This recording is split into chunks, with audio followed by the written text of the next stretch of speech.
অৰুণোদয় 3.0 অৰ্থাৎ অৰুণোদয় আমি প্ৰথম আৰম্ভ কৰিছিলোঁ 19 লাখ হিতাধিকাৰীৰে।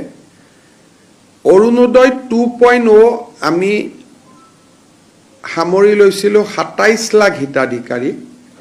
এতিয়া অৰুণোদয় 3 আমি সিদ্ধান্ত লৈছোঁ যে আৰু আমি 20 লাখ হিতাধিকাৰী এই আঁচনিৰ আমি অধীনলৈ আনিব খুজিছোঁ।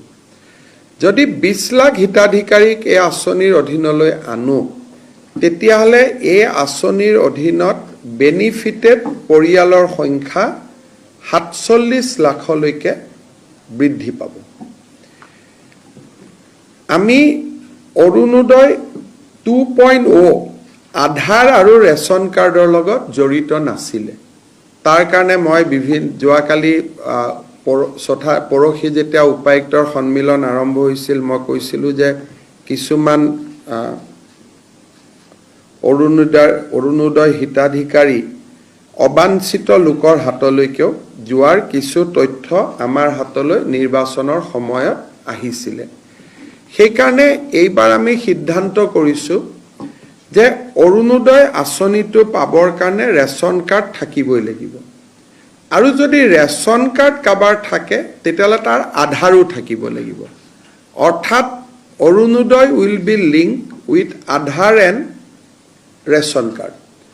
সেইকাৰণে বৰ্তমানলৈকে পাই থকা অৰুণোদয় হিতাধিকাৰী আৰু নতুনকৈ 20 লাখ যি হিতাধিকাৰী হ'ব, তাৰ কাৰণে এটা নতুন নিৰ্বাচনী প্ৰক্ৰিয়া এটা আৰম্ভ হ'ব। অৱশ্যে যেতিয়ালৈকে নতুন বেনিফিচিয়াৰী নিৰ্বাচন নহয়, তেতিয়ালৈকে পুৰণাসকলে অৰুণোদয় পাই থাকিব। কিন্তু যেতিয়া নতুন হিতাধিকাৰী হ'ব, বৰ্তমানে পাই থকা সকলোৱে নাপাবও পাৰে। যদি তেওঁলোকৰ ৰেচন কাৰ্ড নাই বা তেওঁলোকৰ আধাৰ নাই, তেতিয়া তেওঁলোকে নাপাবও পাৰে। অহা ছেপ্টেম্বৰ মাহৰ পৰা আমি অৰুণোদয় হিতাধিকাৰী 0.3 কাৰণে অৰুণোদয় 0.3 এই হিতাধিকাৰী নিৰ্বাচনৰ প্ৰক্ৰিয়াটো আমি আৰম্ভ কৰিম। আৰু এই কামটো যাতে খুব সুষমভাৱে, কাৰণ অৰুণোদয় হিতাধিকাৰী প্ৰায় ডাবুল হৈ যাব, আজিতকৈ দুগুণ হৈ যাব। আজি 27 লাখ আছে, তেতিয়া প্ৰায় 47 লাখ হ'ব।